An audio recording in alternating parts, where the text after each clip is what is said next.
If you're offended, well, we do not. This is a warning. This episode, the only way to get through it is to drink, and I mean drink a lot. It sounds not awful good. It sounds a bit tinny. But anyway, enjoy the show, and hopefully next week we get the sound sorted out. Then you may just come away well and truly entertained.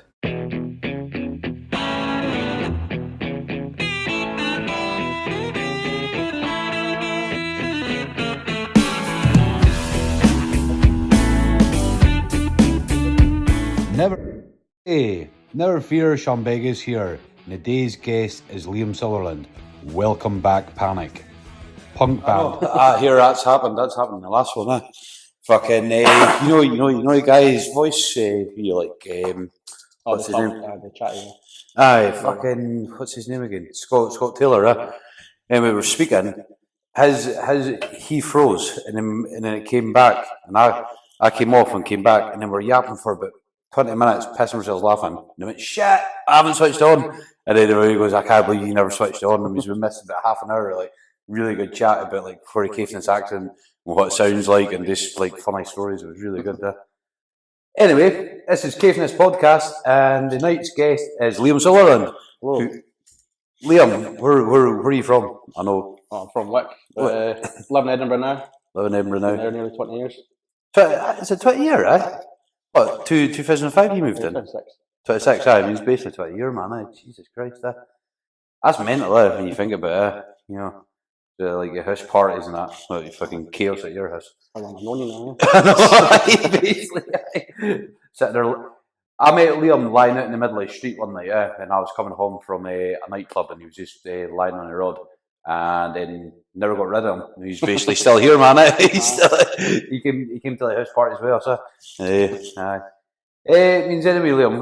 How many bands have you been in? I've done 2 actual bands, and I'm working on a third one now. The third one is this your solo act? Currently, I'm playing solo until I can get a drummer. Okay. Easier said than done because all the drummers, there's only like 4 of them, and they're all 5 bands each. Alright. That's fair enough. Means your style of music's punk. Means where did that come about? I just loved all the energetics, music going up. Even when it came to like, all the indie stuff, I listened to it back in 2004, 5, 6 time. No. You know, it was always the fast-paced stuff that caught my attention. Yeah. And then the bands I listen to these days as well. It's even going back to the indie stuff as well. But it's all poetry-based with lyrics. Okay. But just fast music behind it. Right, fair enough. Because there's so many different styles when you think about, like, you always think of, like, people that know punk, it's Sex Pistols and 70s, and then you're like, nah, there's so many different genres of punk. But, like, even down to, like when we were younger, like, you got, well, I'd class it as bubblegum punk, but it was basically, like, you know, some, what do you call it? My mind went blank. Green Day and stuff like that. It's really like that. All the pop punk. Yeah, pop punk guy. But I like even now. I like listening to it now because it's like it brings back good memories. That's good stuff to listen to. It's good stuff to listen to. Like, I'm not dishing it. Means like with your style, would you say it's like DIY sort of like? Yeah. So going back to about 2012, 14 time, I started a band called the Dead Sets, and a lot of the bands I listened to at the time was from the Scottish punk scene. Just going to like little wee shows and pubs like Banshees in Edinburgh, go to Dundee and that, make that take record just to put on a festival. It was just an all-dayer that lasted for 3 days. Right. And you got so lots of different styles of band across the genre of punk. So you had like, pop punk, you had hardcore, you had acoustic, everything. Yeah. And getting into that, it was fun times. That's cool, man. What would you say like a Scottish punk scene's like? There was a period where I was out of it because I got a big job at the time, so life got away. But back when I was doing the Dead Sets, and even now, there's been a kind of resurgence in the punk scene. There's a lot of really good bands, again covering all the genres of punk. Yeah. So there's something for everyone. I'll name some names just now and give them a wee shout out. Okay. We've got Pal Theo's band, Polar Bears and Purgatory. They've been going for about 12 years now or something. They're weird. Right. Yeah, if you listen to it, you'll understand. Okay. So I recommend go check them out. Jim, who used to be a band called the Mangy Hoors, he plays in a Ramones-esque pop punk band called Bucky Bombs. Oh, They sing about Buckfast and Fife and drinking Buckfast in Fife.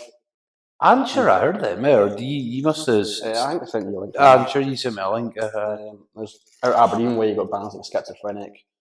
The guy from Schizophrenic actually started doing some shows there as well. You know, want to make it a all-inclusive thing for anyone in the community can come and go to. Oh, cool. So a lot of the old school punks have been raging about. Oh, right. Because, you know, they like to gatekeep. Really? Yeah, yeah. Especially like when it comes to like the whole trans stuff and whatnot, and or you know, the LGBT community and all that kind of stuff. We're here for music, man. Just Really? let everyone just enjoy themselves. Yeah. Means I thought the punk scene would be like sort of like. Well, that's the whole point. Eh? Yeah. It's something for people who don't fit in anywhere else. Yeah. Like when I say this, I'm not saying this in a bad way. I mean like sort of misfits. What you know, like it's meant to be like you know being creative in some sort of way. Yeah.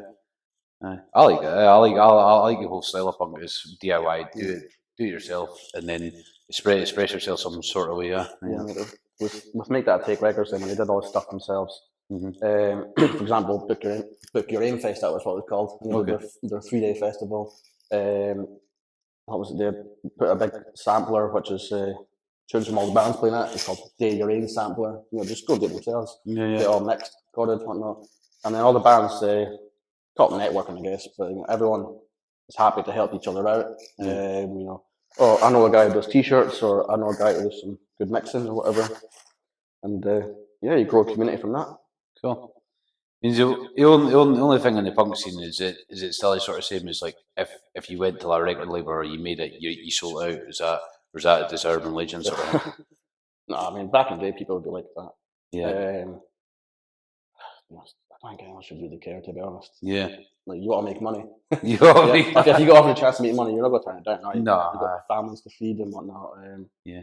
But, you know, as long as you just keep doing what you want to do, Yeah. that's the main thing. If they're telling you that you must do this or must do that, you're getting stifled. It goes against what you're trying to do. And then I write really, really shitty, simple songs that if people tried to do stuff to that, I'd be like, not what I wrote.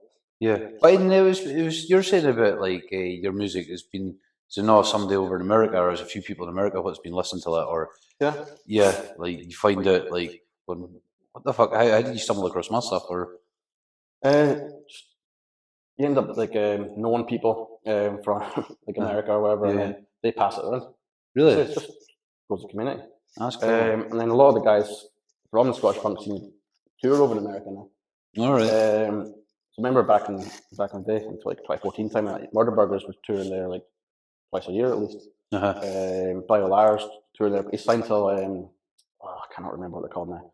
But he signed to a label in America, and he's just been touring non-stop out there. He's actually on tour in the UK right now, I believe. Right. He was just finished a European tour. Right. And he's got a sold-out show with Frank Turner in Edinburgh in September, I believe it is. Huh? More promotion there. You should check him out. He's used to be my barman at Banshees. Just to get cheap drinks off him. I bet Banshee Flower and Space pop ever man. Richie's the best sound guy, man. Like the sound quality, it made my band sound good. Which says a lot. I just loved it because I always just with cinema and used to just sit there on a Friday and just after work and just sit and watch a film. I remember being there a couple of snow days where flights got cancelled, so you had all the like people that are meant to be leaving the country just went to Banshees and you'd be sitting and have a laugh with them. Steaming at like 3 in the morning. Aye. Means if anybody's want to listen to your stuff, where could they find it? So currently I'm going by the name Welcome Back Panic. So if you go to Facebook and just type in Welcome Back Panic, same with SoundCloud. And on my Facebook, on my SoundCloud there's a link to my Facebook, I believe. And then on my Facebook there's a link to my SoundCloud and my YouTube. It's all shitty demos at the moment, and that's just where I leave stuff until I get them properly recorded, which should hopefully be soon. Is it on Spotify? Aye? Not yet, no. Once it's recorded properly. Okay. All right. I mean, what was I going to say? Because you're like one of the first people I knew, but went on like different social platforms, like going back like 14 years ago when people never really did it. I think because it was video. It was no, it wasn't a video. It was a picture of girls and this fucking bone in the middle of. You made the artwork for it. Oh yeah. What is it? What was it? Something chewing a bone or something like that, or chewing a boner or something. I can't mind it. The meaty chew session. Yeah. that was for a Dead Sets EP we were recording. It's because at the time Mason was my singer in the band. He was living in a cupboard in Leith, and we were there one time having some tins, and the person whose house it was a bit mental. No, And I think he was off his meds that day, and he was shouting about wanting to eat a meaty chew. And then our friend Olga was like, "What's the meaty chew? Is that like a blowjob or something?" So I went and found a dirty picture and substituted a willy for a meaty chew. And a lot of people, I gathered a lot of attention. yeah, I think sex sells there. Like I grabbed my eye, I was like, all right, yeah, this is right up. I mean, it was a bright pink background, so kind of stood out. Yeah. It's what? Where was that? Was that on SoundCloud? It's on SoundCloud and it was on Bandcamp as well. Everybody goes on about Bandcamp. Like it's like.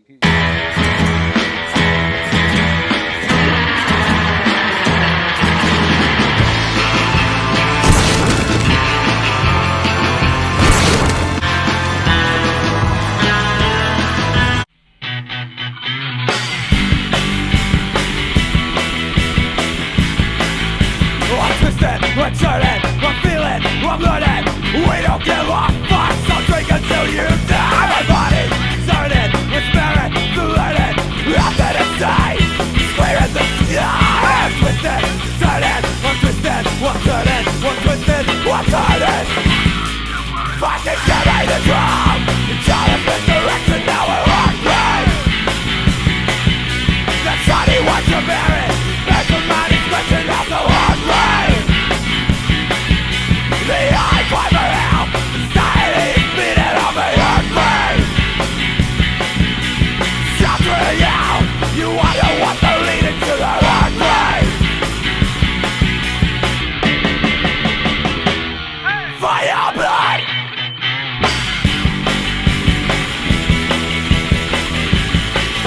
I'm twisted, I'm turning, feeling, I'm learning. We don't give a fuck, so drink until you die. Everybody turning, despairing, learning, nothing to say. Just scream at the sky. I'm twisted, turning, I'm twisted, I'm turning, I'm twisted, I'm turning. Fucking carry the drum, Charlie Smith direction, now we're on grave. The shiny ones you're bearing, paper mind is twisted as the hard grave. The time cry for help, society is bleeding on the hard grave. Sheltering out, you wonder what they're leading to the hard grave. Fire blood!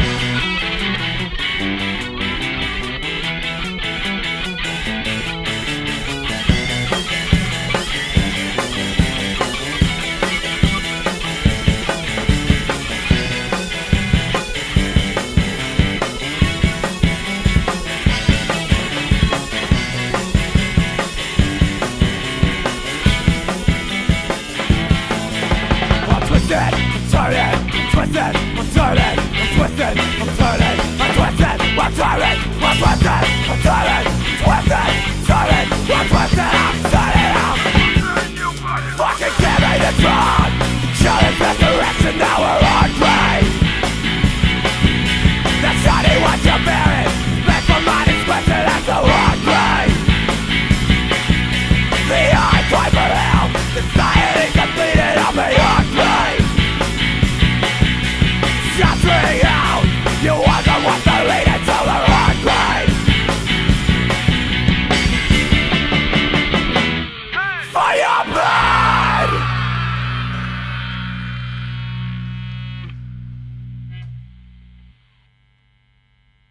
You'll say it's like that's the best platform if you're trying to like sell like t-shirts. Especially back then. Yeah. Because you get a cut of it, a much better cut of the money. Mm-hmm. If you put it on Spotify, you're not getting anything. Yeah, shite bit about Spotify is like you want it on there because then it looks a shit, if you know what I mean. But the same way they make so they basically give you literally pennies on it. The first thing I do as well when I find a band is I'll look for the Bandcamp as well, because like I say, if you buy it from them, the money goes straight to them. Especially on Bandcamp Fridays, because Bandcamp, this happens like once a month or something. Bandcamp forgoes any fees, so the artist gets 100% of the money. Really? Yep. So those are the days to buy stuff for Bandcamp if you want to support artists. Means how did they make their money? If there's just The rest of the month. Alright. Means is there any gigs coming up? So I'm playing an acoustic set in Inverness next month, August 23rd. I'll I'll send him a link. You can put the poster on the video. Here, with, I fucked up last year. I ended up buying a room and then realised there's no buses till Inverness on a Saturday, or on a Saturday afternoon. Means I fucked up. I got to Inverness at 12 o'clock and I'm like, right, where are you, Sean? Because I was sharing a room with him. I know. And I'd kept on some random couch in the middle of the night. I'm sorry. What's been your best gigs? Oof. So I've only done a handful of gigs as Welcome Back Panic, all been socials, but the Dead Sets were the most of my gigs. Previous band before that was called Liberty Bells. They were a lot more chaotic. The Dead Sets was a lot more better, you know. So playing to people we enjoyed, because there's a lot of bands that we liked that would come see us. And we got on Make That Take Records radar as well, and then Fraser's and Murderburgers. I went to a uniform show one time.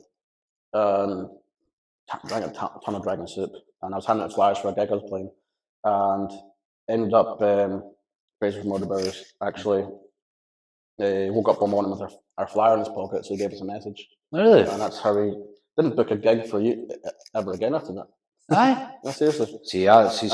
Sometimes fate works like that. Like this. My last gig last gig we played was fun. Yeah. So by that point we'd gotten actually decent in terms of what we played. Yeah. We were actually happy with it. We were all raging for ourselves. Fucking shit. At that point we were like, oh, we're quite happy with how that sounds. Drummer Chris at the time, he was one of the best drummers I've ever seen. Yeah. We were recording stuff in Dundee one time, and that stuff all got lost. But I mean, it was shit. But he blasted it out in 3 hours by himself, like 7 tracks or something, and with no one played along to him. He just played to a click, and that was it. Jesus. Yeah, and we're like, what? Just watch him do it. Like all he did was do this on the train. Practice. Fucking hell. So I don't know. It's like I mind when I went to Phil Monkle's band, like when they were doing the recording studio, and I mind having so much more like coming out with like grindcore, going fucking hell. These guys can play it. Like it was just the drummer was going mental. Like how he's not missing a beat. And same goes like. I remember so Mason slept through it all because we played Dunfermline the day before when they were playing Dundee that night, and we recorded some stuff in Dundee. He just slept on the couch the entire time because he was still coming down from the night before. Yeah. You think sometimes that helps us to be a wee bit boozy when you're making music, or do you think you need to be fresh and switch? So the first Dead Sets EP we did it through an air. We went through the air, played a gig and everything, but I couldn't get through the first day because I was working. So I got the next train the next morning, and I got there and they got steaming. And it was an absolute shambles. I was like, Jesus Christ, man. I used to have a smoke, and then I used to try edit, and then I was going, oh, this is really cool because you're sitting there editing and you're chilled out, and then I look back at stuff and it's really rough. Like just like I could have done that so make it so much better. Yeah, it's more like little wee nuances that you don't realise until you're like halfway through it, and you're like, yep, that stands out really noticeable about how bad that is. Yeah. It's like, too late to do anything about it. It means what's your goals then? What if you had? So back in the day, it used to be go gig tour whatever. Now it's more just do it when I can, and nothing. No actual goal as such. Got some merch to sell, get some music recorded, play some gigs when I can, and yeah. Is there any gigs you would love to be in now? Like we were at a pub or something, and you're like, that'd be an iconic pub to play in, or any pub. Really, man? Yeah. Is there no little goals or nothing? Or you just not want to tell us? No, I'm just happy to play a gig now. Fair enough. No, like I played in 30th note in Glasgow one time. Got paid a case of tennis. It was great. And it was, you know, it was an iconic venue. You know, it was, you know, for the punk scene and whatnot. It was a vegan place as well, Right. You know, for people that like that kind of stuff. And yeah, the sound in there was cool. It was the first gig in Glasgow.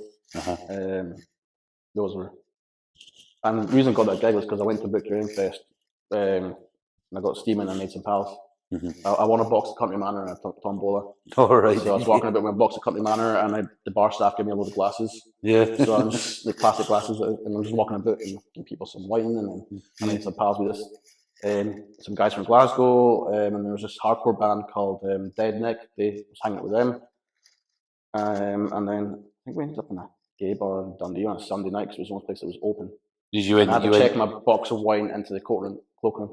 Because you went till playing in Glasgow till end up partying until Dundee. Oh no, that was how I got to Glasgow. Fair enough. Means where did your name come from, man? Which one? Well, I was going to say Libertine Bells first, and then I was going to go till Dead Sets, and then I was going to go till your new one, something. Welcome Back Panic. Yeah, Welcome Back Panic's actually quite cool. So Liberty Bells, that wasn't me that came up with that. I joined that band. Right. So basically what happened was I went on a night out to see Rise Against in Glasgow at the Barrowlands, and it was with my friend Paul Titt.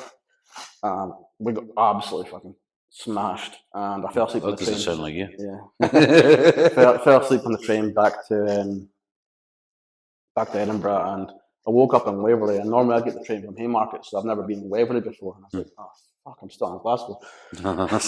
Jumped in a taxi, like take me to Edinburgh, please. And he's like, get the fuck. And then ended up going down Cowgate and that, and bumping these guys, and they're like, oh, do you play bass? And I'm like, you look like Gangrel. Because this guy had long blonde hair, looked like Gangrel the wrestler from WWE. And they're like, this is our guy.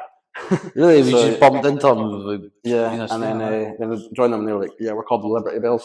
So that was how that one came out of it. Dead Sets, I was, you know, when you're looking through name generators, and it's, I mean, I discovered a lot of bands doing this, by the way, or whatever name I could think of. I can't remember if there's people back at the time. Might be still being around at the time. Yeah. You type in your search bar, see if there was another band called it, and then if there wasn't, I'd be like, yes, I could maybe use it. Then I had to put the vote to their guys. But it's hard to discover bands such as Natural's Bed and whatnot. Great ska punk and that. But yeah, so then I can't remember. I was trying to put Dead in the name, and then it was like, what about the Dead Sets? And then everyone's like, yeah, that's not so bad. There was because initially we were called. Our first gig we played was called Calling All Skeletons. And then we played another gig and we were called Skeletons. And then played another gig and our drummer saw on the news, it said, on the subtitles it said Zanzibar Acid Attack. So they wanted us to be called that. So the gig is that. What, Acid Attack? Or the Zanzibar Acid Attack. Fuck, that's a myth, like that. That was nonsense. And then came out with Dead Sets. And by that point we got a different drummer. And yeah, everyone liked that one. And yeah, it just seemed to catch on. So played as that one. And then with Welcome Back Panic, I got it from a Murder Burger song. From one of the earlier songs. But also it's kind of part of what I'm doing with the songs these days, like I'm going to be writing about it, because I have a lot of stuff in my head to write down. And yeah, it just seemed to fit. Yeah, I was just going to say, it's quite a cool name, because it is sort of like, because it is yourself.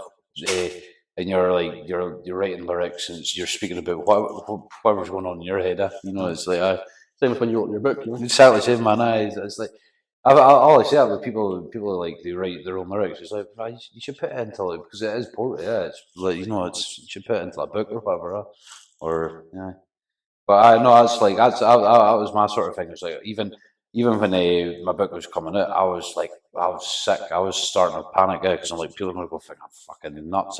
You know, because it's like certain parts in it is like, you know, it's like just being a bit like, you know, getting all tense and what they're going to think. Definitely, yeah. But you know, it's all good. You know, that's the way like anything. But the same when you go to play a gig, so it's exactly the same. It's like which before you it's people you know, and you're like, even though they've seen you 1,000 times, they've heard all your stuff, Yeah. and you still get like that. Play the Strangers. I think, yeah, fuck man. Really? Oh man. I mean, I seen you. I still, I don't know. Like, I looked to see if I still had a gig because I'm sure I took a video camera along before kind of. Well, if it was camera phones, it was early camera phones. It was video camera, and that was Libertine Bilza. So combined what is it? We put the gigs on. We put that gig on ourselves. We put a lot of gigs on ourselves, especially. Start off with Liberty Bells, and then when I was doing the dead sets, I didn't know any promoters or anything like that, so I just started booking things myself. And then, initially we got a lot of your friends will come to your gig to begin with, but then once they've seen you like 3 times, they don't care. Yeah. Unless they like the music, they're into that kind of music. Yeah.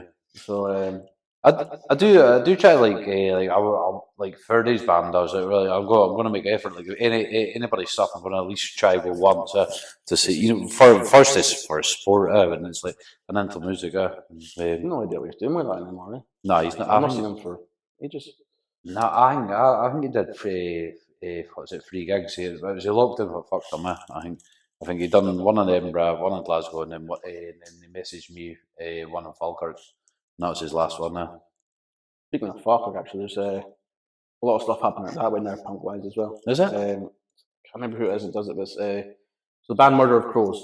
I'm sure it's I don't know if it's Joe from them or someone in them anyway. And got Misguided Records out of that. They're based in Falkirk now. And then they've been putting on gigs in Falkirk. I think there's another guy who does Falkirk gigs as well. That's from down south. So he's got sort of connections for down south as well. Oh, that's cool. So I'm sure I saw something speaking to Theo on Facebook about because Theo was looking for Polar Bears gigs down. Polar gig? Polar Bears and Parker Division. Oh, right. Looking for their gigs for them down south. And he got recommended to give them a shot. You would you not get into what is it, Punk's Tea Party? Yeah? I was going to say Tink's Tea Party. Punk's Tea Party. Would you not be for that? 'Cause I would love to go to that. But it's all basically word of mouth, isn't it? You really have to be in the right scene or the right people to know why you can't just. It was actually you're in the Crammond. Oh, well, I've been there. The punk festival. No, that's what I'm saying. But Punk's Tea Party, yeah, that's island.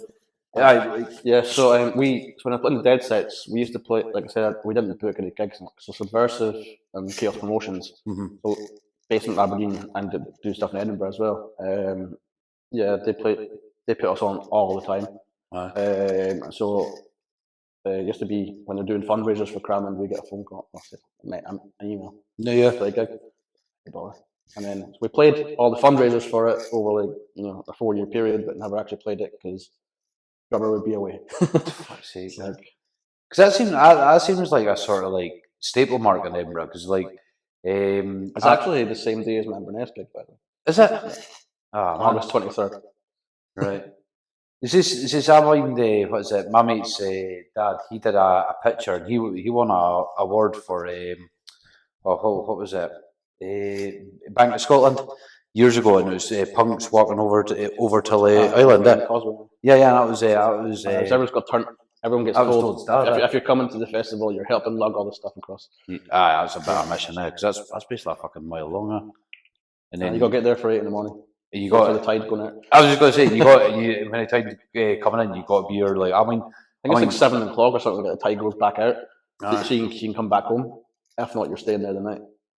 We crashed out here one night. That was fucking bomb shelter. No, we literally slept on the grass. We just did it like cowboys. We got over there, and then half the other boys tried to go over, and then the tide came in. That means he just went back, and then we got stuck out in the island for the whole night. But see after drinking that, it was going. It was like 3 a.m. You're freezing. You're like, this is shit. Yeah. Fucking hate these all. Why do you think this was a good idea? Same when you go to an after party and they've got like a bottle of beer to share between 5 people. I still kind of drink peach snaps because of Nicky, man.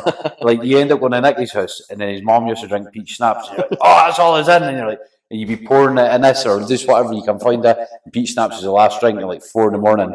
Get pissed off of peach snaps. We used to go back to his house and eat his good ham. Okay. His mum would be raging.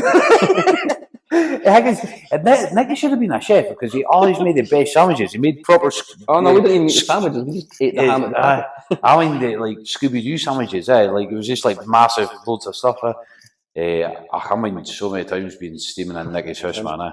One time, I remember Mum came down the stairs and they just moved into Maharo Terrace, I think it was, and family rolled up on the carpet. Did you?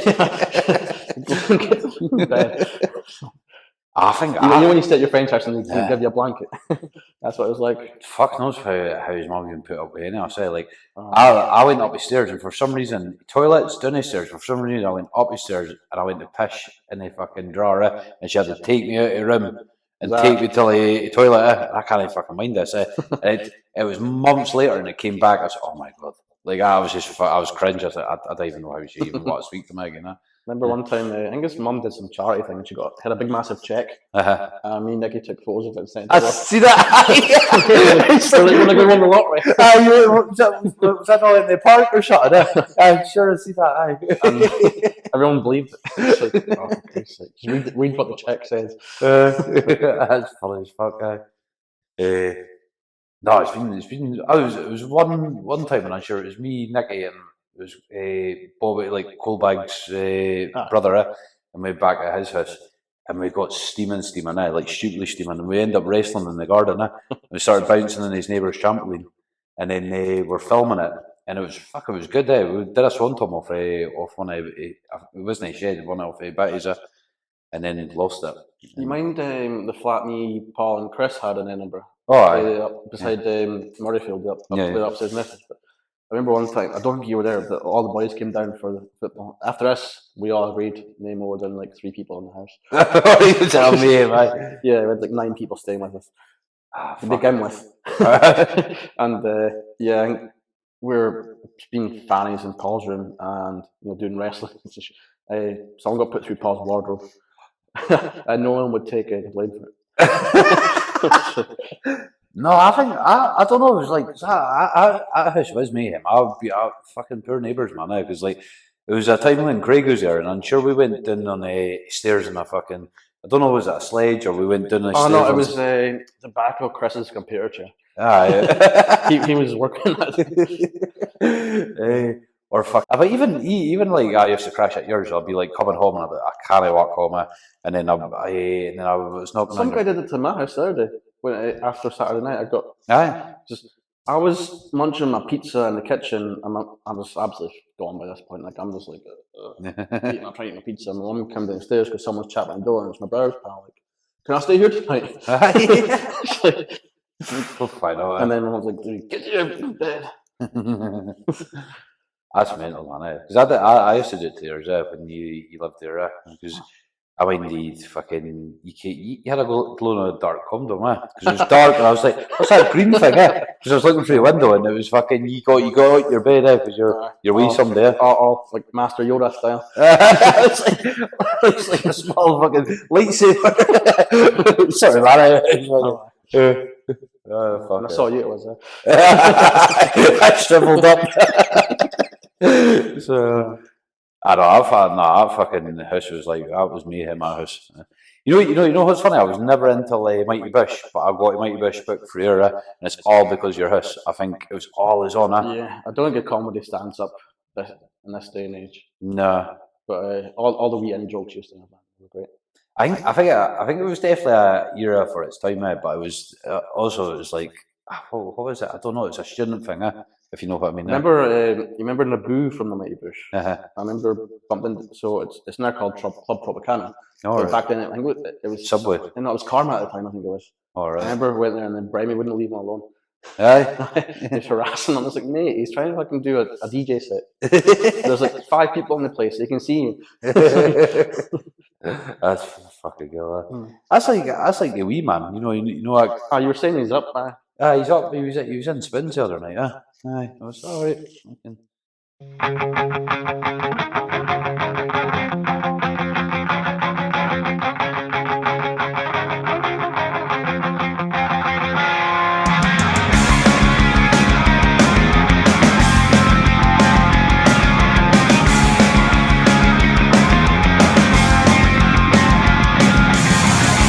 It's about time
Master, can't you see the strings? They're still tethered to the bottom of your earthly remains. You've always felt them phantom winds take control as you drink away the pain.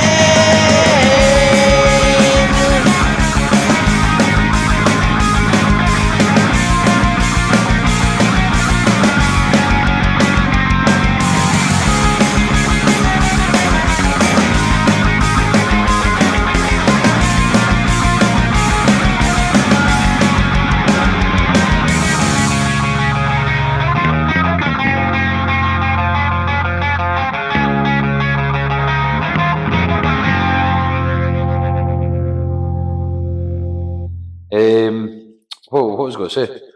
Anyway, bad times. Any bad times when bands or like, I mean, like, I'm guessing you split up, that would be a shout on that. So go with the dead sets. A bad time I had was there's one gig I was playing and really big one. You know, we got bumped like right up the bill. Hundreds of people came to see us. Nah. Like bands was like rammed. And I was trying to play a song. I couldn't hear my guitar, and I'm trying to tune it because I can't hear a thing. And it just doesn't sound right. And everyone just thought I was pissed. Yeah. So we didn't really actually play a set then because I can't hear anything. Fuck this, man. Yeah. Turned out my guitar, the electrics went. Was it? So it was a few days later. I took my guitar apart and we pissed it away and we did it, and it was working again. I was like, see, it wasn't me being a drunk mess. Because we were known for being drunk messes at the time. Yeah. Before we decided to get all right. But Liberty Bells, Marius, my friend Marius was in it. Very opinionated about things, and he was wouldn't shut the fuck up sometimes. Right. And he'd argue with people constantly. Remember, we're band practiced in the bottom of Leith, and he argued with a couple of people all the whole way up Leith Walk, which is a fair trek. Walk, and then it's just like, come on, the fuck, man. So at that point, we're like, nah. Did you chuck him out, or? I don't even know what we told him. But I remember playing a gig actually where it was my 23rd birthday. We're playing cab ball, and at this point in time, Liberty Bells, right, were it's kind of dad rock, but it was a bit faster, so punk stuff to it. But then the solos were a bit metal, and our vocalist did a bit of screaming. It was a bit weird. But and you message the promoter being like, all right, this is our band, do you have any gigs or whatever? And he's like, oh yeah, here we go, here's a gig. He's like, and you get there and like, they've not even listened to this. It's all indie bands. And people be like, who's fucking these guys?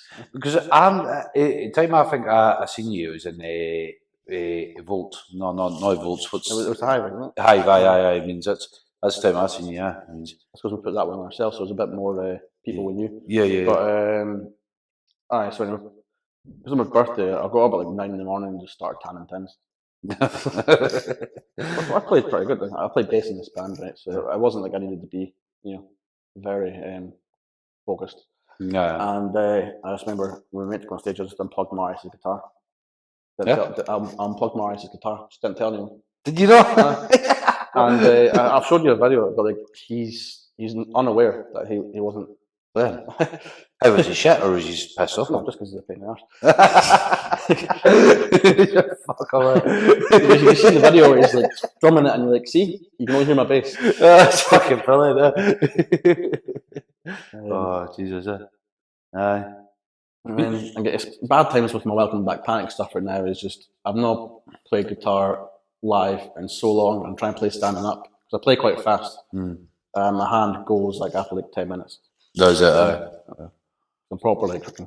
Do you think palm muting and downstrokes and that? And it's, but do you think just you playing by yourself is more nerve wracking than you with a band? Or oh, definitely. Yeah. 100%. I'd rather play with a bunch of other fools that will make me look better. Yeah. It means you can sort of hide between the hours a bit more. Strength and camaraderie and all that.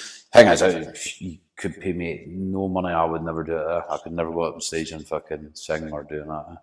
Weird, because I was always the quietest person growing up. Yeah, it's true. I didn't say a word to anyone. Though. Yeah. And then, I'll go and do that, no bother. Yeah, that's cool. Do this, no bother, eh? Yeah. That's cool, I think if anybody was going to take the same path as you, what's your advice, or you got any? Because like you say, you done it all yourself as far as trying to get gigs and I'm actually going to college to do some recording, sound engineering stuff, just so I can learn to work my recording software properly. Okay. Just one night a week. But, Yeah. what I'd say to people is just do it. Just do it. Like said it best. Just knock on as many doors and keep knocking on doors. Obviously, that'd be a dick. That helps a lot as well. But if you've got the right attitude, just try. A lot of people get better. So even if you're not the best, people just get better. You get more experience, and you play more gigs. You play with more people. You're expanding your horizons. You get more inspiration. You get better at writing stuff, and then you just network, and that's how it all. It doesn't need to be just punk music or whatever. You could be into indie, you could be into pop or whatever. It could be anything. Because I remember, how old would I have been at the time? I think I must have been about 23 or 24 at the time. I was at a house party and someone was like, us guys in a band. And I was like, this guy's like, he went to performance school or whatever it was, and he was a singer. And he was like, tell me his dream was to play Tea in the Park. Like, why didn't you email him? And he's like, what? No, yeah. It's like, just go and email them. Like, if you want to play, email them. They do like a tea break competition every year. Why can't you get on that? I think people just see it as so big and it's like you can't go here. And so why not knock on like big doors and small doors? And then if you've got pals that do stuff like that as well, just ask them like, what do you do? Yeah. Like, or how did you get in touch with such and such people and whatnot, and you just learn. That's where it comes from. Because there's a lot of people like Belladrum. Like it's about 3 bands already. What's been on this podcast is now playing in Belladrum. And you're like, obviously alternatives are a lot less up here. It's a shame. It should be a little more live music up here. It should be like a weekly thing, at least. Yeah. In my opinion, doesn't matter genre or anything. Just music. People love live music.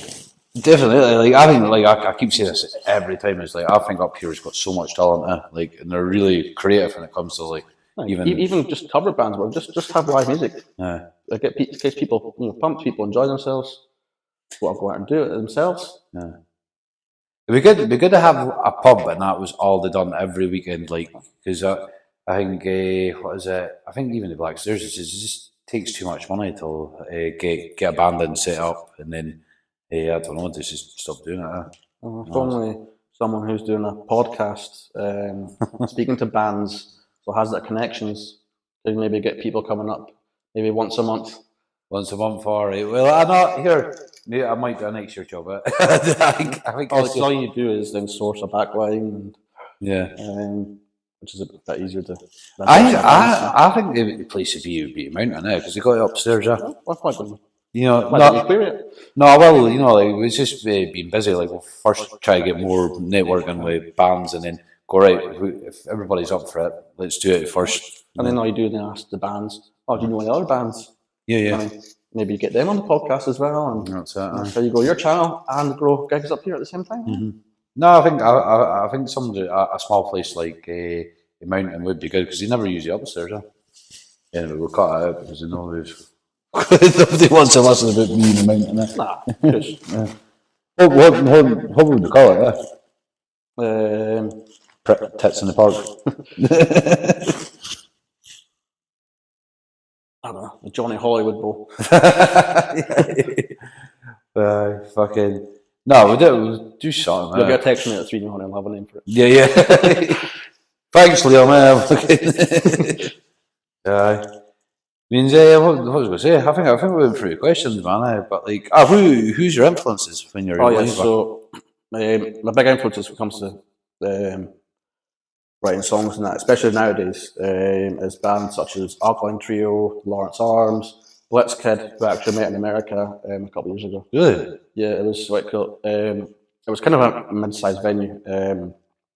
Imagine if Banshees, but it was like the Mash House or something like that. Yeah. So instead of playing to 50 people, you played to like several hundred. Yeah. And really good sound in that. And then so I'm Scottish in America, so obviously I'm royalty. So I'm not going to talk to anyone. Yeah. But I was like, I noticed that they're all hanging on the merch table, chatting to people, taking pictures. When I was like, I'll say hello once everyone else is done. Because I was like, because the singer from the band, he's got Scottish heritage as well. And you know what Americans like with Scottish heritage. Yeah. So, everybody's Scottish heritage. So I was like, I'll let everyone else go first. And then the guitar started talking to me as the bassist, who's just got the Scottish heritage. She walked past me and he was like, "Wait a minute, you're from Scotland?" It's like, "Do you know Joe?" I'm like, "I do actually know Joe." I do actually. Do you know Joe? What Joe, man? No, because we're on the same streams and that during COVID. All right, okay. And this guy's played. By the way, this guy's played with Misfits. Is it? Aye, and all that kind of bands, and because they're a big band, they're from the 90s, like late 90s, the horror punk band Blitzkid, and Aye. amazing. It was an amazing show as well. Misfits is a funny band for me because it's like I like the look of them and I like the idea, and then every time I try to listen to them, it's like they're alright, but they just didn't have what everybody's. Oh, they're amazing. Well, because then the reason he ends up known Yeah. people over here was because he came over with Michael Graves when he was in. Graves replaced Danzig in Misfits. Michael Graves is a cunt though, and he's now banned from Birmingham because he's a cunt. Right. Who's mind the WCW wrestler who dressed up as a misfit? He was a part of the band, wasn't he, or was he not like? No. Yeah, so, how did he get off that? No? Because he basically dressed up like the actual misfit crew. Anything else thing?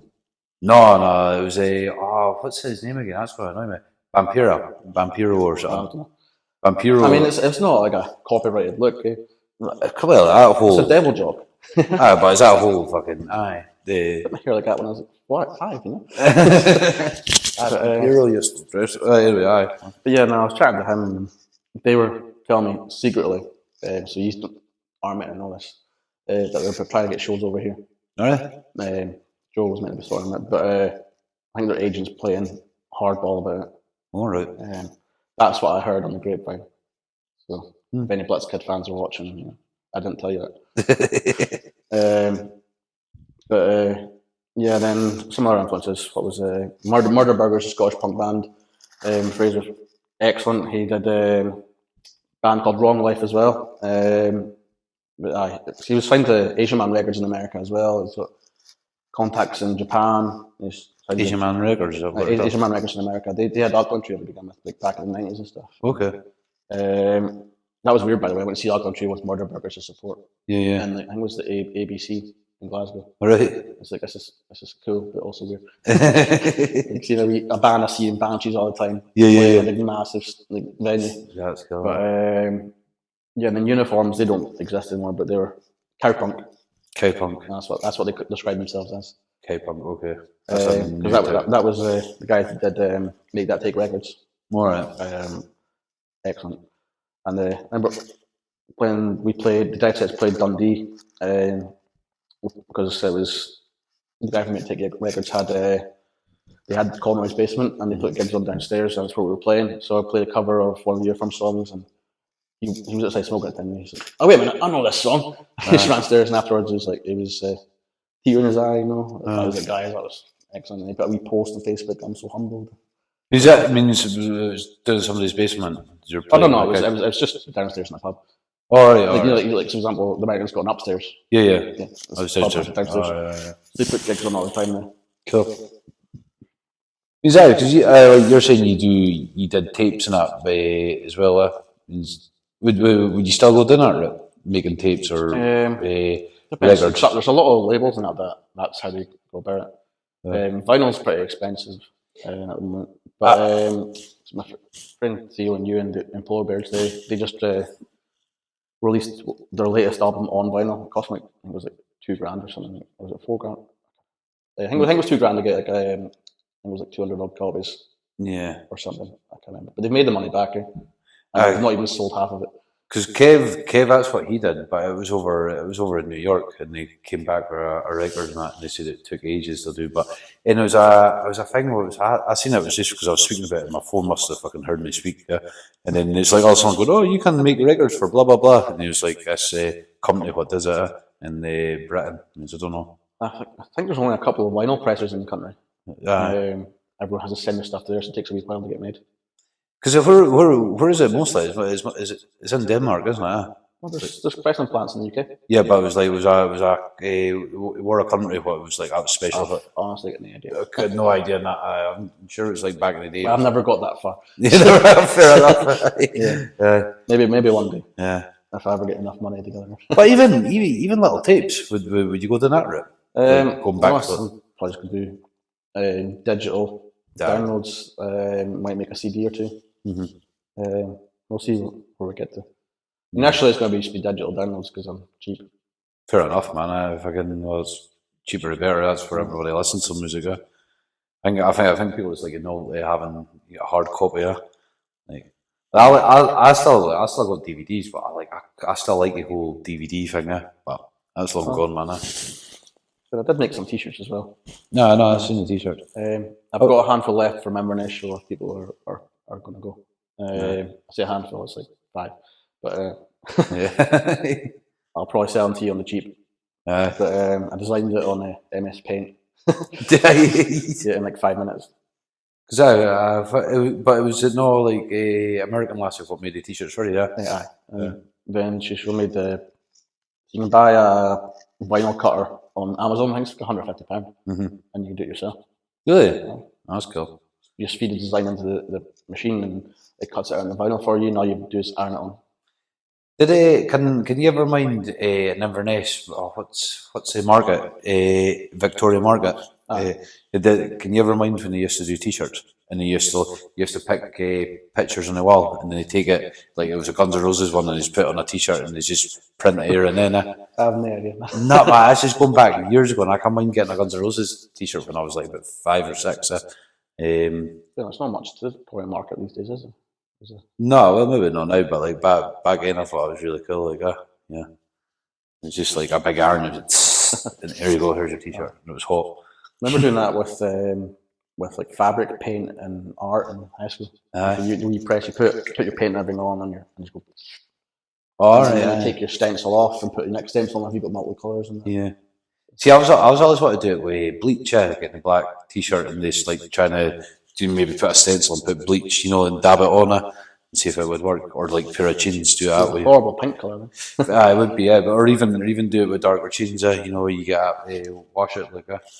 But I wish that still would come back in a wee bit, like make your own clothes, doing different. Getting back to that now, I think.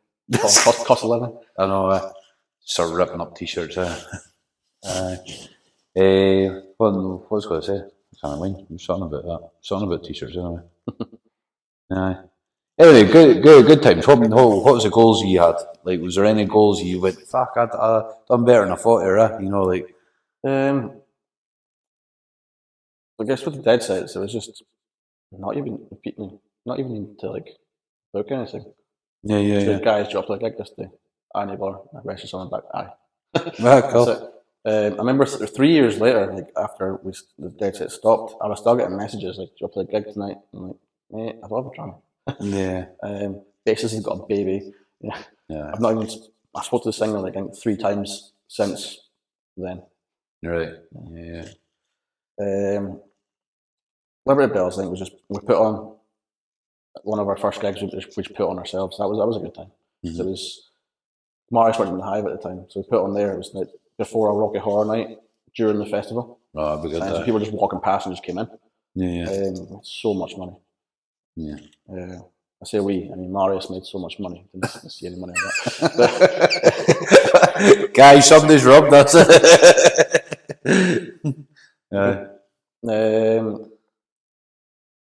Then the Welcome Back Panic. It's just being able to play gigs with pals again. Yeah.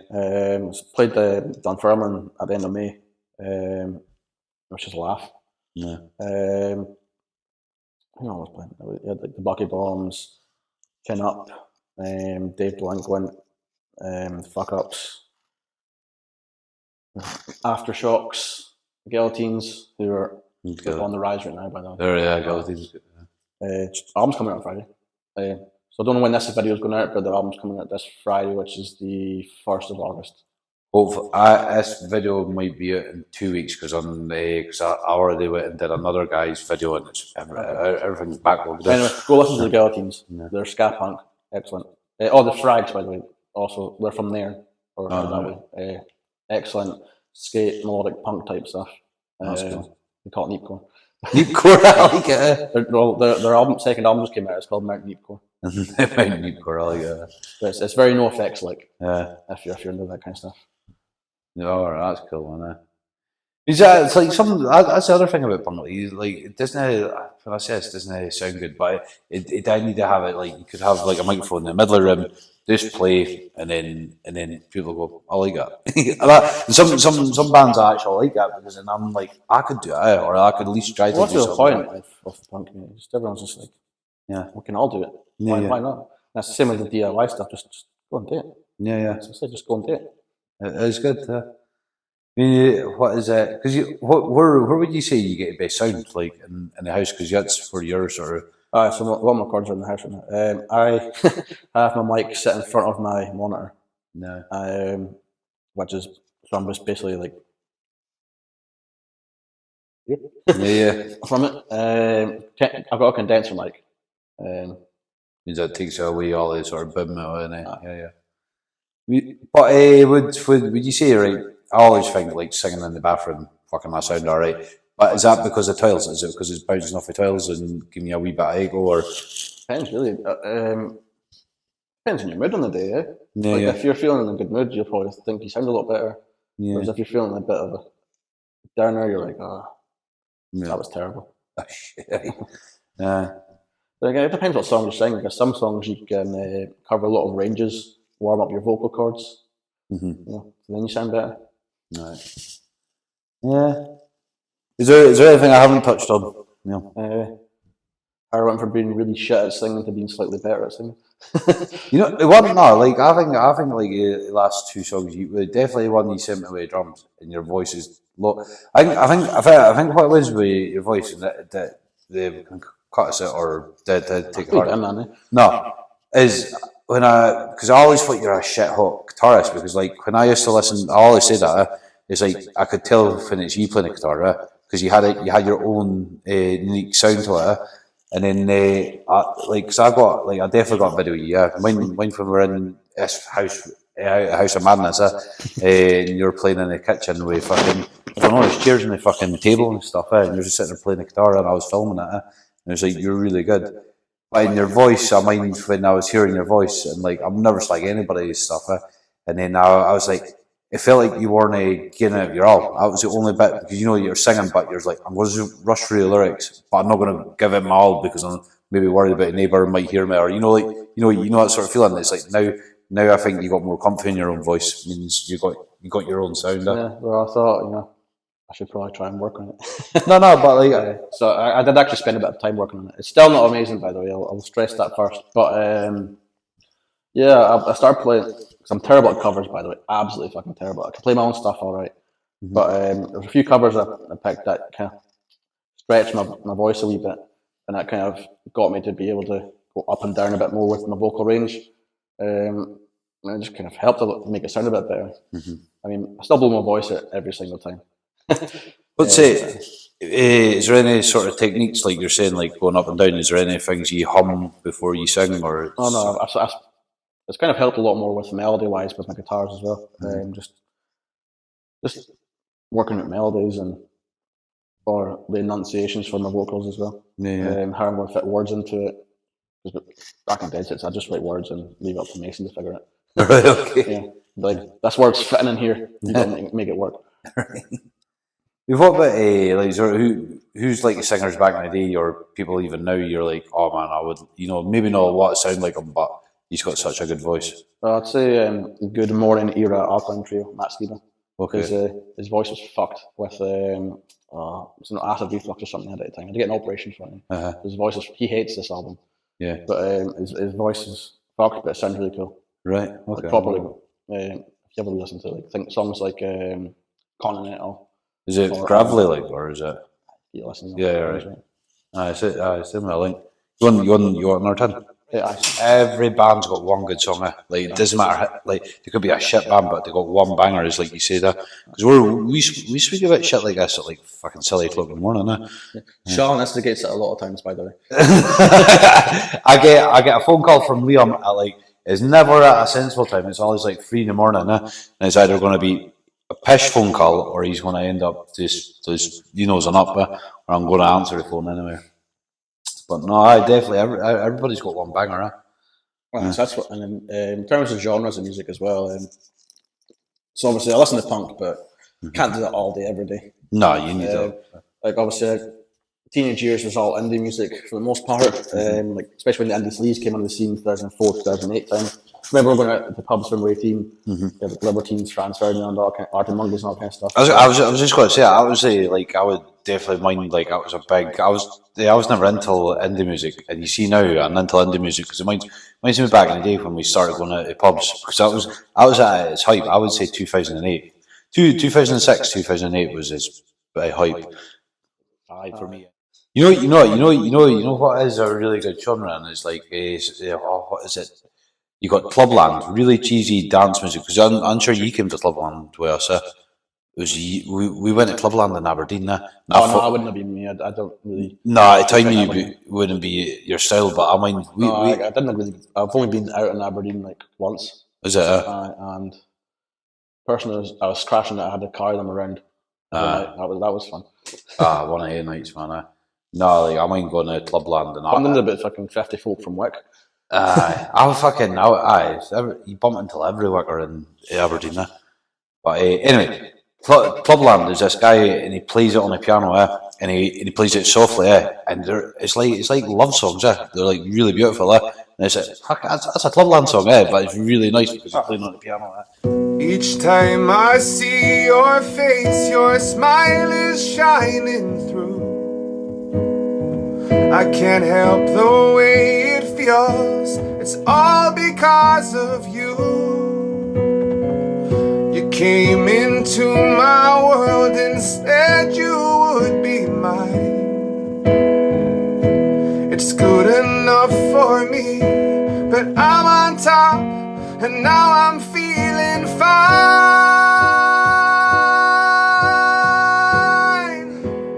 Now I'm feeling fine.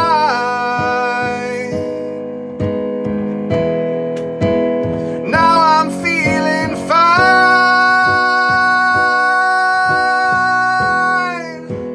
Now I'm feeling fine.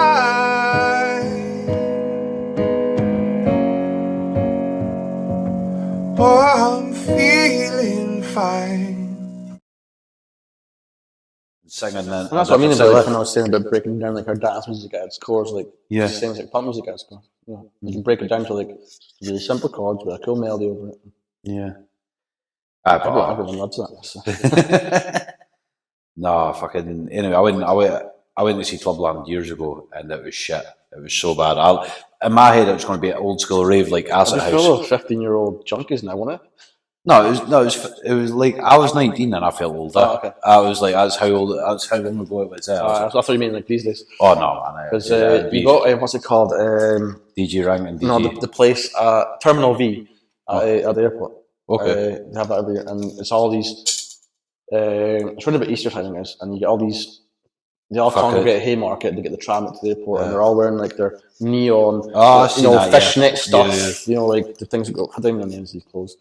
With nay shorts. They're wearing shorts, but it's like just pants. Just basically people just cutting a bit in thongs and that. And then they're echoed at their tits. I know, man. It's just all full of bombs. And they're all about 14 or so. Yeah. I mean, imagine being the security guard or a bouncer in the ice rink on a Friday and Saturday night when it used to be underage discos, man. I think I've been told maybe a couple of to go to see a Capitals game at some point, but I've not been. The only ice hockey I've seen and stuff was when I went to Seattle. I saw an NHL game, man. Seattle Krakens played the LA Kings, I think it was. It was shit. Was it? Yeah, I thought they'd be better. But you see, Scottish one would it still be same rules? It's the same rules. But I mean, like you like to like kick a shite at one another or batter shite. You're not meant to kick a shit at each other anyway. But like, I'm sure in hockey, there's like, oh fuck it, just let them crack on it, till somebody gives up. They're not meant to, but they do. Yeah, nobody gets thrown off for it. You know, like the guy that died. Did it? He was the Sheffield guy, and it was blades sliced in the neck, and by accident. Yeah, by accident. Yeah, just stress. Yeah, that was a bit mental. Yeah. Because I think there's now these new protective pads are coming in there, so people have to wear them across their neck. Jesus, it's like the old ice hockey masks, you know, for a goalies. That never used to be a thing until some guy got his face smashed in. No wonder, Jesus! Imagine a puck coming at you. But like, That's why they wear pads. aye, but like that, a actual proper hockey mask, you know, with holes in it. That looks amazing. Now, like now it's just a shield. It looks a bit shit. But I mean, it probably takes your face better. Yeah. It was a weird experience still being at a hockey game in America. Similar to like when I keep saying this all the time. Prodigy, I wasn't a big fan till I went to see him, and I was like, fucking love you, Prodigy. Like, it's just like it bouncing because the sound's so good. It was just such a good atmosphere. I was like, and then the drinks are going down, the crowd's everyone's just enjoying themselves. Same goes to Deadmau5. I mind buying tickets years ago because my mate liked Deadmau5, and I was like, they're all right. And it was just before he got big, and he was in the Barrowlands, and I was like, all right, he's actually good. And then I seen him a year later, and he was like massive at Tina Park, and I was like, all right, yeah, it's good. Well, that's the whole point of the punk scene as well. It's all meant to be. We're all here to enjoy ourselves, man. Enjoy yourself. Yeah. And everyone's the same when you go to a music festival as well. Like everyone's here for the same reason. Yeah. And that's why festivals are always so much fun. I think we were speaking about Tina Park, and it's like we're at it 1 year. I don't know. Was it social media started? You know, like phones are getting better, and you're seeing loads of like, or was it the last Teeny Park I went to? I had a Sony Walkman phone. Okay, that's how long ago that was. Jesus, yeah. 2007. And I was going to 2008, but I bought a ticket off a tout, and it didn't exist. That's back when you had to buy tickets off eBay. Yeah. Oh yeah. my ticket arrived a day before I was going. I thought I got scammed. So back then, I worked in the yard in Wick. Jesus, that's now a Chinese restaurant for all the younger folk. no, it's Indian actually. Yeah, is it Indian? Yeah, I thought it was a Chinese. But that was a fun place to get pissed in. Yeah. Fucking bouncer, he passed away not long ago. Did he? I mean, mine's been blank. The Irish, he's smelling Irish bouncer. Oh, Ray. Ray. I thought he was living in. He's Spain. He's passed away. I've never seen anything about that. No, it was on Facebook. It was on not Caithness Crack, but I seen it the other day. I'm going day. to go and check that out after this video. I know. I was a wee bit like, that's a shame because like I'm always let us in underage, and then I mind we opened the window one night and fucking we pushed. I don't know. Michael went out the window? You know, like because it was like just ground floor. We pushed him out the window. You know, you just find it funny. Like fucking, we got off with a lot of shit in there. Oh, I remember that was the thing you used to say. There used to be a fucking strip pool as well. Mind that. I remember that period of time in Wick because then when you came back down to Edinburgh with me, after some holiday, after I first moved to Edinburgh, after the Christmas holidays, Sean came back down the road with me and then never left for like 15 years or something. But he's always going about how stuff you get away with in Wick is just unreal. Which it is, although I've been gone off on my fair share in Banshees. Yeah. I know that's some story I can't tell. But, no, like he's always liked the yard. I thought the yard was too big for a pub like that. You know, I miss it now. Sorry, I miss it now because it's a kind of blast from the past because it was like you know, we're really young now. Everybody got chucked. Well, I mean, like when it was camps, everybody got chucked out by Bessie. Yeah, like that was quite. I remember when I went. I remember going to the Santa session. Somebody was on about that the other day. Yeah, was that you? Was he? Yeah, was it? And was that Stephen? We were fucking speaking about Santa session. Yeah, that was brilliant. I like the Santa session. I was working in Summerfield at the time. Another blast from the past. Yeah, no. So I was working in Summerfield at the time over the Christmas holidays, and we had. Luckily, that was the very same day. It was dress up for work day, so I dressed up as Santa, so I didn't need to go home and get changed. And I just tanned tins during myself because I was working till like 9 o'clock at night, so everyone else was already steaming. Yeah. And then I turned up to the pub, and it's just like 30 Santas in the pub. I was in the crowd, in fact. The crowd now is a picture of the crowd, and everybody's dressed up as Santa. Some were playing the puggy, some were playing pool. Some people watching the TV. Some of the. I had a chunk of Vitus in my eyes, and I mind like the doctor farting the pills. The doctor said to me, he's like, you didn't go out with like flashing lights or anything like that. I was like, Santa says I'm going. I fucking went out. Here's a new train of thought. So we talked about favourite gigs and that. Play that? Yeah. What about favourite gigs we've been to? Favourite gigs we've been to? Oh, right. Yeah, that'd be a cool one, then. Pogues for me. I never ever went to see them because it's one of those bands that played every year. So I'll go. Oh, I'll go another time, and then that never happens. Yeah. Some 41 did that every year, and it was renewed at my birthday. And I was always a poor student at the time anyway. Like I was proper on the breadline at the time. Yeah, I'll see them another time. Then when the farewell tour came, it was like, now I'm skint again. Because I went through a job change and parenthood and stuff like that. And it's like, I've made money to go and see them. I always said I'd go and see them at least once. They got really fucking good live. So I would have really enjoyed that. I would have loved to see Blink-182. Again, that's nostalgia. Like, yeah, so I wasn't paying £300 to £500 a ticket. No. See, I saw someone there that paid £600 for Oasis. £600? And at Wembley. That's actually not. But I mean, it's better than some of the prices. Some people are like, it's going over in the grands, and I think. But I paid. You guess how much I paid for see Oasis? About what was it? 15 years ago when they played in Murrayfield. Their last. I heard that gig because I lived in Muirston at the time, which is just off between Dalry and Murrayfield and Roseburn, and I could hear the gig from my flat. Yeah. I remember Blind Scott phoning me when Rollo was it was playing. I'm like, I can already hear it, Scott. I can hear it. Well, hang on. Clear as day by then. No, I can imagine because I mind when Robbie Williams was playing. That was in 2005. I could hear it clear as day, and I mind. Was that when you were in the Slateford flats? Yeah, in the green ones. And I can mind there was another time we went in. It was a GA gig, and it was a Chris. No, not he's in Chris Brown. What's the guy? A singer, but used to like split done his splits and. On stage, Sutton Brown. James Brown. Is it James Brown? Well, he's the one that did like from the 70s and stuff. Aye, like sort of soul music, yeah. Aye, James Brown. He did Living in America and Rocky. Yeah. That's James Brown. Aye, I could hear him clear as day. I mind that summer because it was just we're sitting in the park listening to him, and then Travis came on, and it started raining, and he started singing how's all is raining, man. I was like, this is amazing. I happened with Green Day at Download.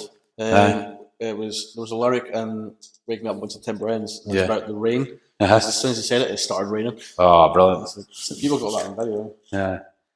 Green Day was a band I would like to see, and this is before dynamic pricing. I could have tickets for them, but I was skint at the time because I was back still during my student days. Yeah.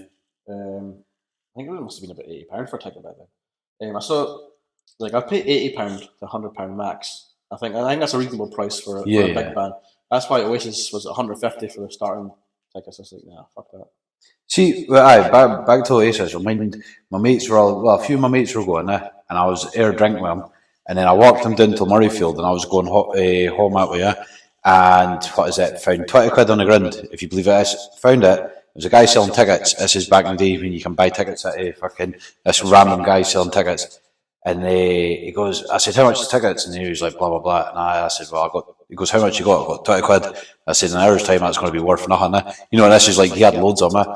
And he's like, all right, here, have one.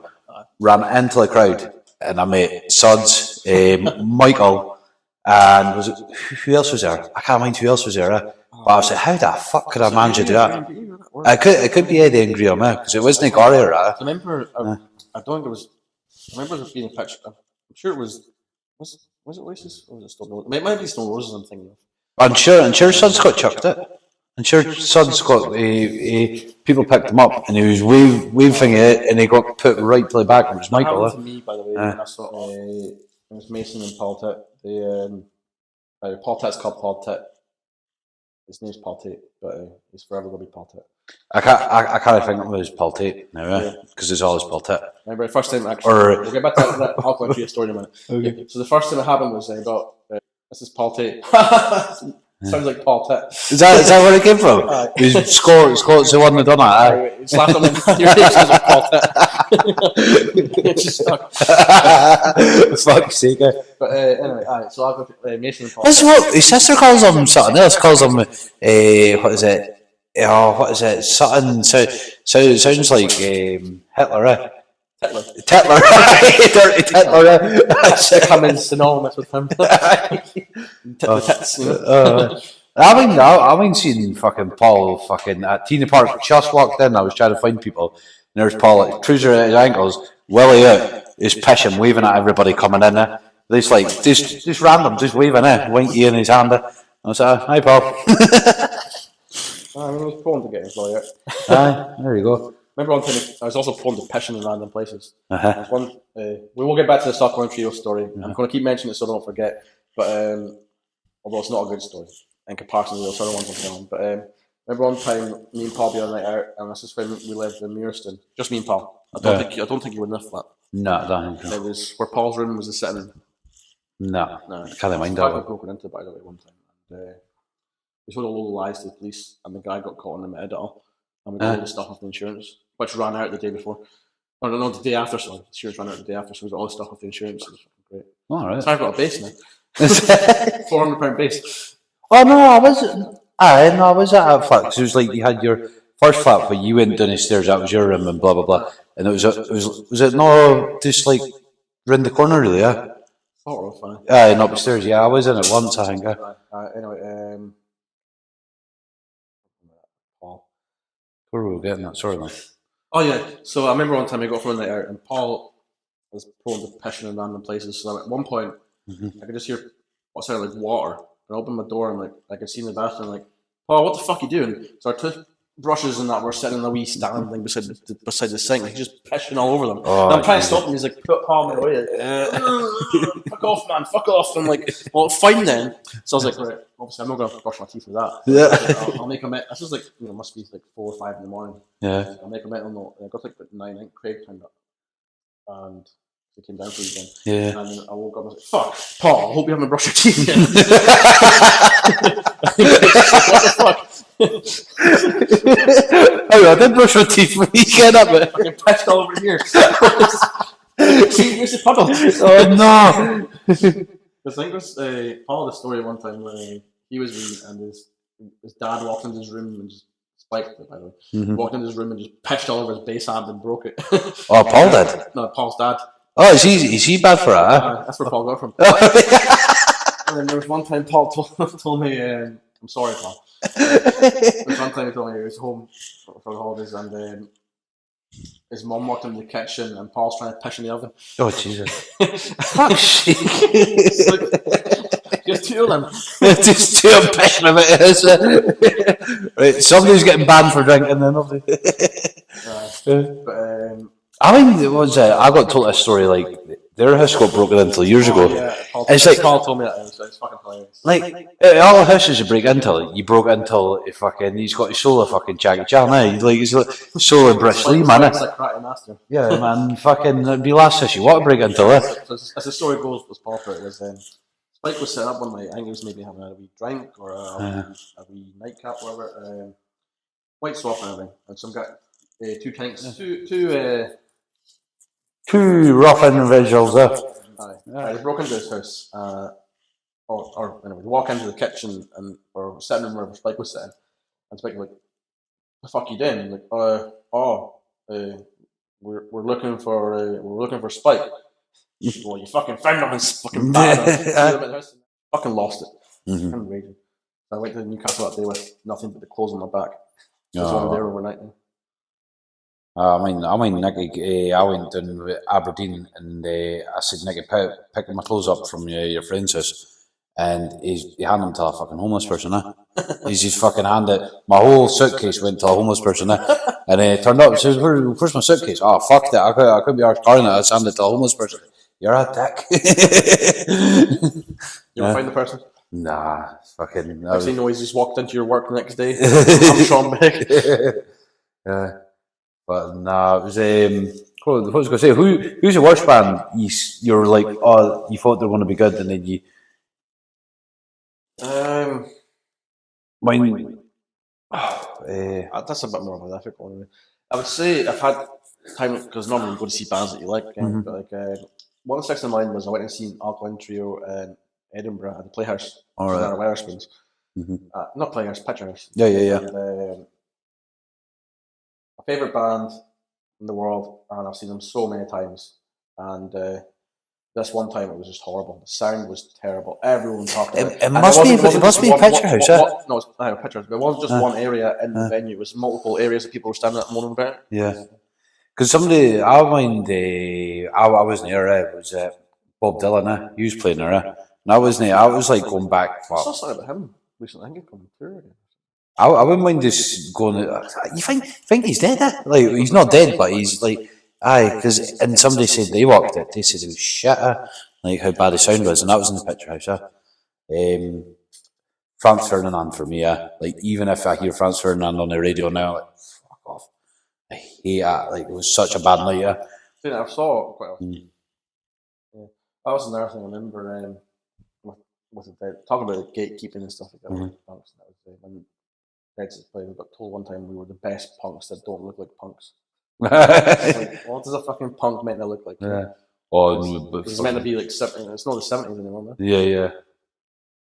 You still see it in Edinburgh. You still see our proper old school punk that's never left. So when I say we didn't book any gigs anymore, so it was Subversive and Chaos Promotions kind of put us on quite a lot, and they're kind of like old school looking punks. You know? Yeah. They got turns out they got a very broad taste of punk. I remember one time we played the kind of it was just straight up punk rock we played at that point, but we sometimes finished with Damn It. Okay. And you see them all going fucking mental. It's like, this is amazing. Seeing all these crusties going. Pop punk. Like everyone's bouncing around the room. Yeah.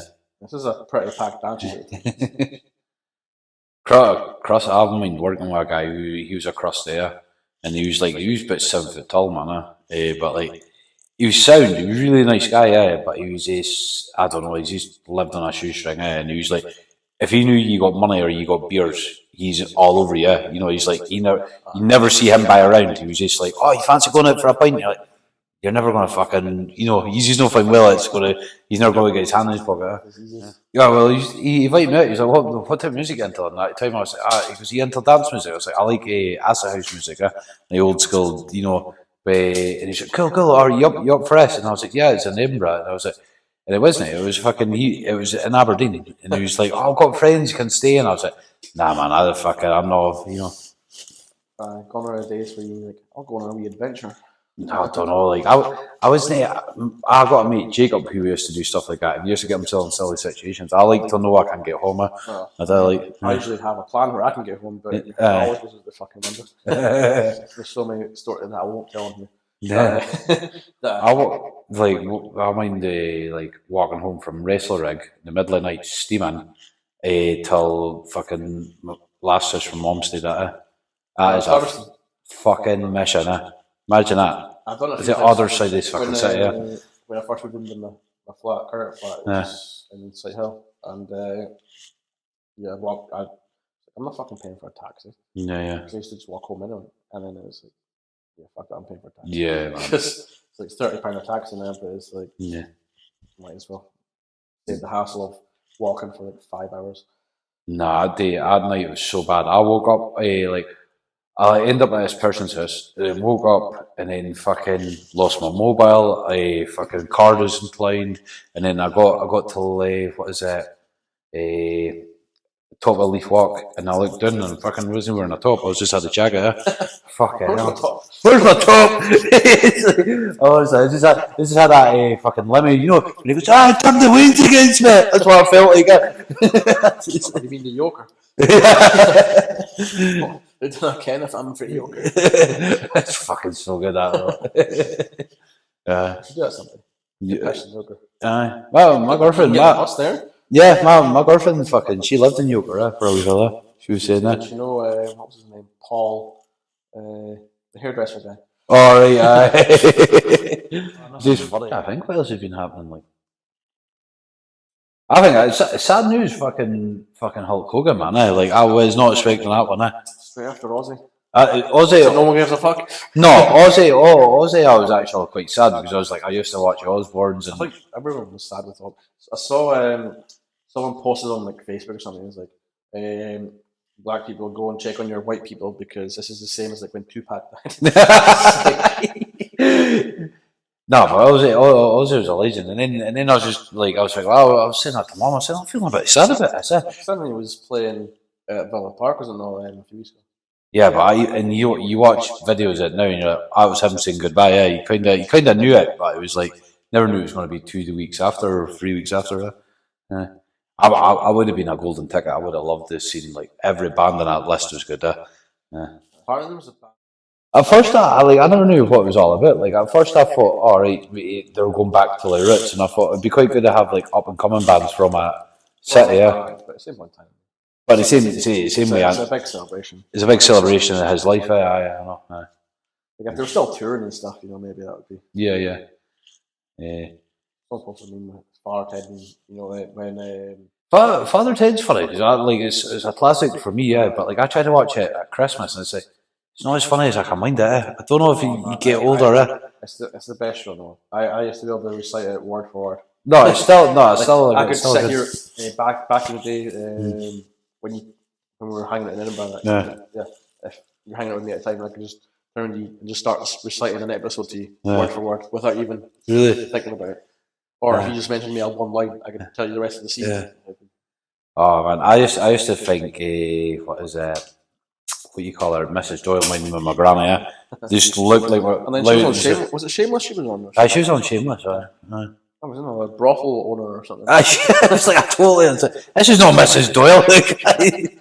Because she was full fucking nude in that in Shameless. I can mind that. I'm sure her and Frank were at a dirty naked dancing in the film.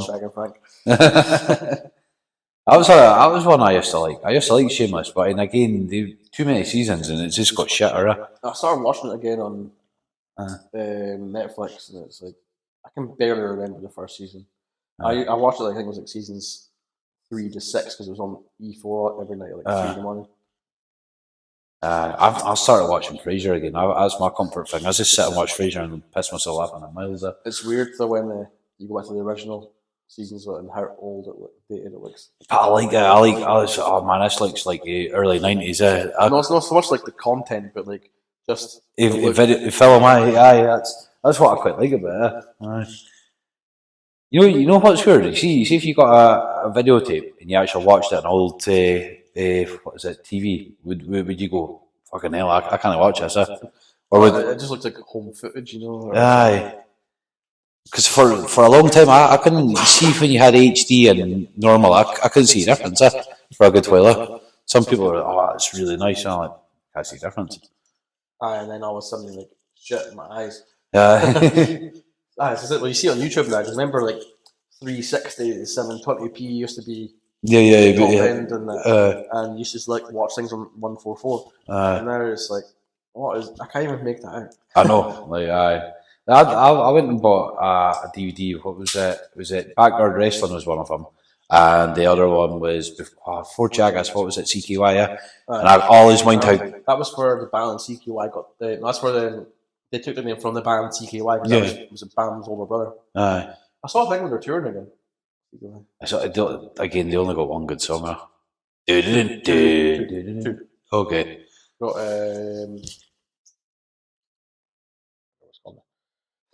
it's on the same album. Yeah, but back to that, I put it on one night and it was nostalgia. It was still good. But I was like, this is really grainy, yeah. Like, I mean, it is. I mean, I knew like skating videos were like it. Three good songs. Okay. Again, I can't remember the name of it. It's on the so Escape from Hellview is one of them. 96 Quick Better Beams. That's the one you're singing there, and then there's another one. No. Aye, but in the backyard wrestling one, that's so fucking grainy, yeah. Must be in the next 5 minutes just start randomly blurting out songs that's really good by Name this song. I fucking love them. Oh no, they're good they're a bit different in their genre as well. Yeah. So it's something that's quite nice to listen to sometimes as well. Yeah. What's going to be for the future in that? You gonna get a gig up this week? So yeah, I've been speaking. It's really weird now. Normally I would just message the promoter and maybe they'd have something available, but everyone's booking like in advance. It's like when you book a holiday, it's 2 years down the line now. Yeah, it's just the same thing with gigs now, like a year down the line and stuff. So What's that? A lot of promoters are like booked up for the rest of the year, so unless you can find like the odd slot here and there. The problem as well is I'm quite new in terms of this stuff. Yeah. So otherwise, I can like book Barrowman's any week I wanted, and I could put a gig on there, but I don't have any following as such. So it's I'm just going to play for myself. And it's, yeah, I'm kind of past that.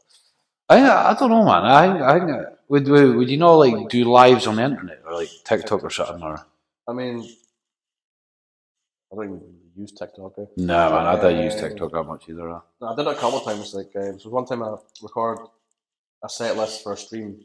Only one song got used, so I recorded a separate video just for that one song. Mm-hmm. And I still stuck that on the stream. And then one time someone was asking me for like, can you play some songs for them? So I was like, fine, I'll go and record a set.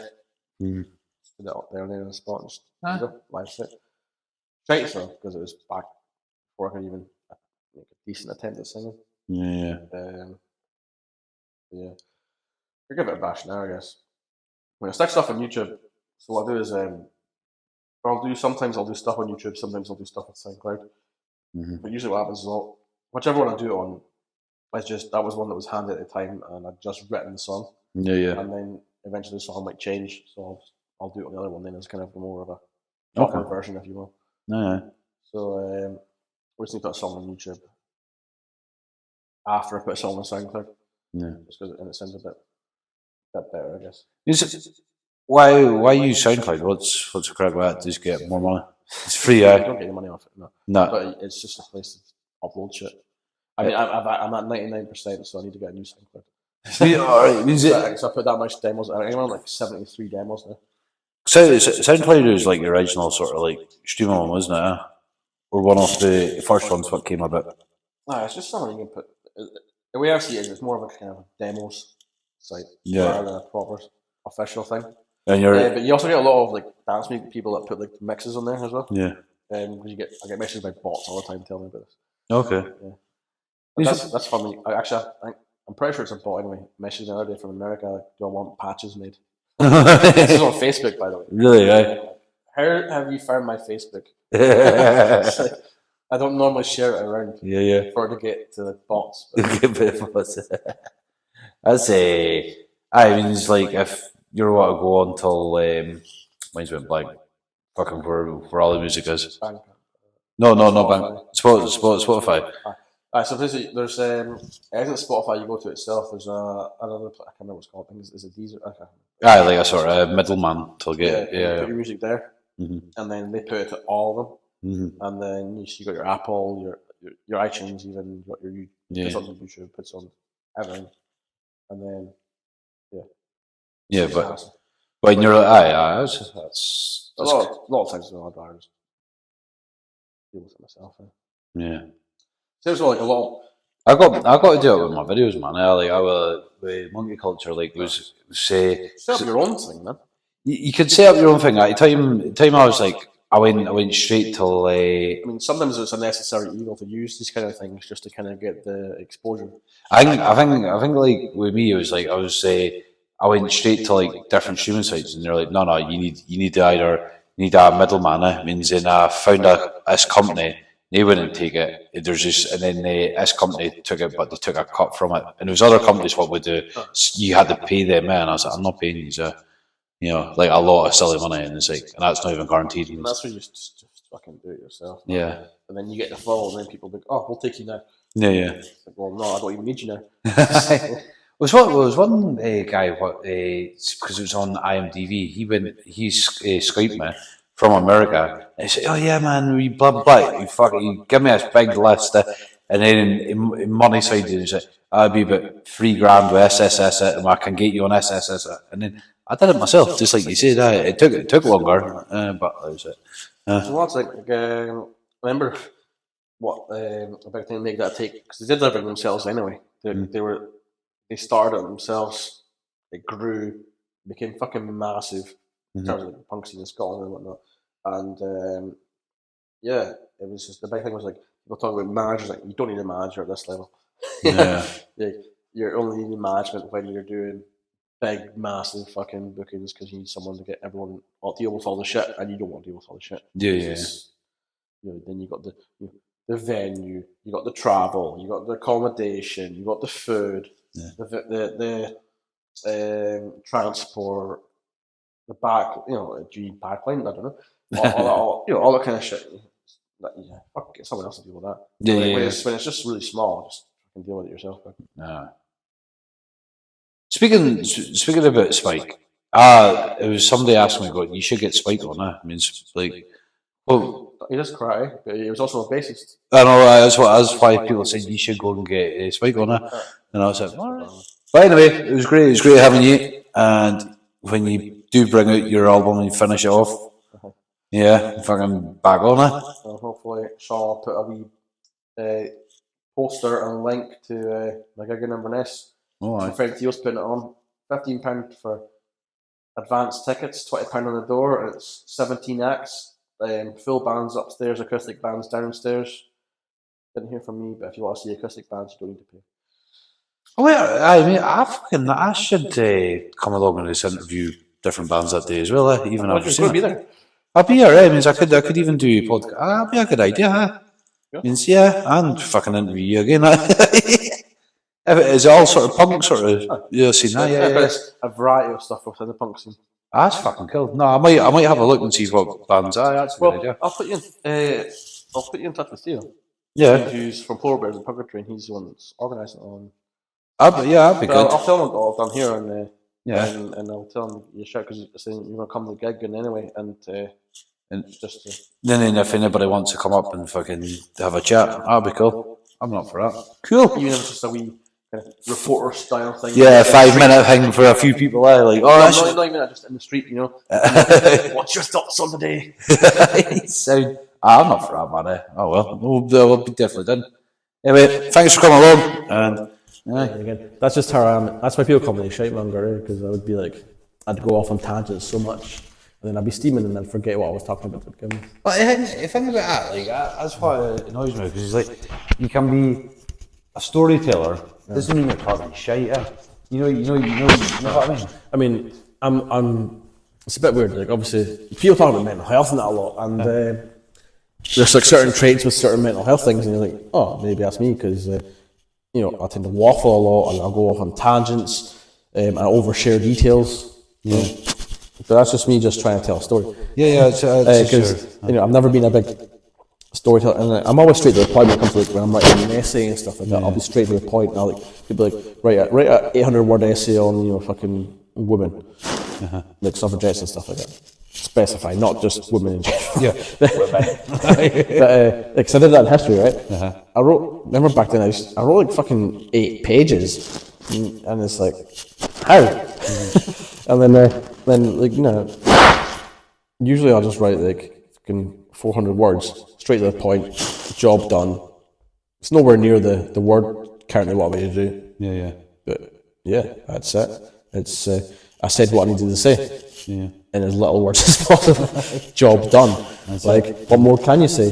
Straight to the point. Yeah, but I can't talk like that. So. No. my talking just goes on and on. And when I've had a few tins, like Sean's provided me with, it goes on and on and on and on and on. Especially if it's horrible at 4 a.m. I remember when I used to phone my mum 800 reverse at 4 a.m. just to ask her what the crack was. And she'd be like, Liam, I'm going to bed. I'm like, but that, and then that, and then, yeah. Anyway,